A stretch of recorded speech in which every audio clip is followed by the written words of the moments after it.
දැනට ඔයාගේ ප්‍රශ්න පත්‍රයේ ලකුණු ලැබෙන්නේ 50 නම්. ඕක කැමතිද 60ක් කරගන්න. දැන්ට ඔයාලට ලැබෙන්න තියෙන මට්ටම 70 නම් ඒක 77 කරගන්න කැමතිද? මම පුංචි ක්‍රමයක් ඔයාලට කියන්නද? මම මේක ඇහුවේ මම A level කරන කාලේ පත්තරයක තිබුණු පොඩි විස්තරයක්. ඒක බ්‍රසීල් ටීම් එකේ සෙල්ලම් කළා. හරිද? පේලේ කියලා කෙනෙක්. හරි.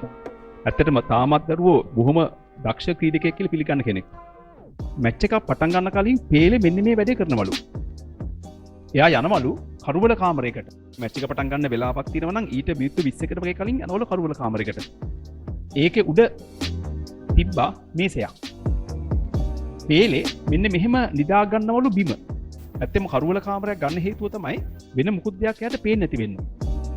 දැන් ඔයා විභාග ශාලාවේ මෙහෙම ඉන්න එපා. එයා කරන වැඩේ පොඩ්ඩක් බලන්න. අපි හිතමු එදා මැච් එක තියෙන්නේ ඉංග්ලන්ඩ් ටීම් එකත් එක්ක කියලා. එතකොට මෙයා තනිකරම ටීම් එක මවා ගන්නවා. ඉංග්ලන්ඩ් ටීම් එකේ සුදු පාට ටී-ෂර්ට් එක සුදු පාට කලිසර් මවාගෙන ඉංග්ලන්ඩ් ටීම් එකේ ඉන්න කට්ටිය මවාගෙන එතකොට ඒ ටීම් එකේ කට්ටියගේ වැඩ කිඩ දන්නවනේ මෙයා. ඒවට මෙයා කරන බෙහෙත මොනවද? එහෙට මෙහෙට බෝලේ කට් ගන්න කොහොමද කියලා හිතින් මැච් එක සෙල්ලම් ගන්න පටන් ගන්නවලු. මැච් එක පටන් ගන්න මිනිත්තු 20කට වගේ කලින්. දැන් එතකොට දරුවෝ ඒ මානසික ඒකාග්‍රතාව කන්සන්ට්‍රේෂන් කියලා කියන්නේ. හරිද? ඒක වෙනස් කරගන්න නැතුව තමයි පේලේ ග්‍රවුන්ඩ් එකට බහින්නේ.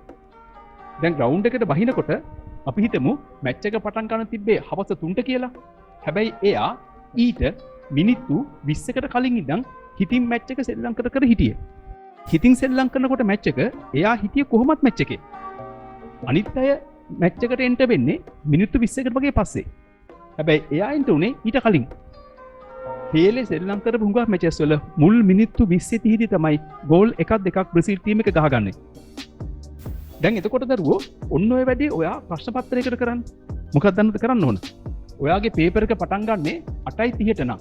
ඔයා අඩුම ගානේ 8:10ටවත් වාඩි වෙන්න. ඔයාගේ පෑන් ටික ඔක්කොම ටික හදාගන්න.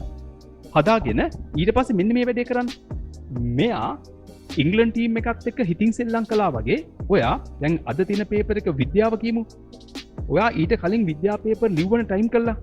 අන්නේ පේපර් ලිව්ව විදිය මතක් කරගන්න. ඒ වගේ ප්‍රශ්න කරපු විදිය මතක් කරගන්න. ආපහු සම්පූර්ණම පේපර් එක හිතින් ලියන්න. හිතින් ලියලිය ඉන්න පේපර් එක දෙනකොට අද දෙන්නේ ගණන් ප්‍රශ්න පත්‍රය නම් කලින් කරපු ගණන් පේපර් එකක් අනිවාර්යයෙන්ම ටයිම් කරලා ලියන්න. හිතින් ඒ ලියනකොට ඔයාගේ ඔළුව හැදෙනවා ප්‍රශ්න පත්‍රයක් හිතන මානසික මට්ටමට.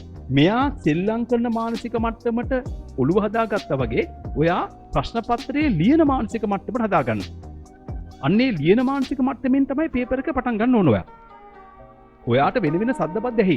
පේපර් එක බෙදෙනවා පෙනේ. ඒව ගැන මුකුත් හිතන්න එපා. ඔයා බිම්බලාගෙන ඉඳලා පේපර් එක ලැබුණා එහෙම්ම ලියන්න පටන් ගන්න. කරලා බලන්න ලකුණු 5ක් අනිවාර්යෙන් වැඩි වෙනවා.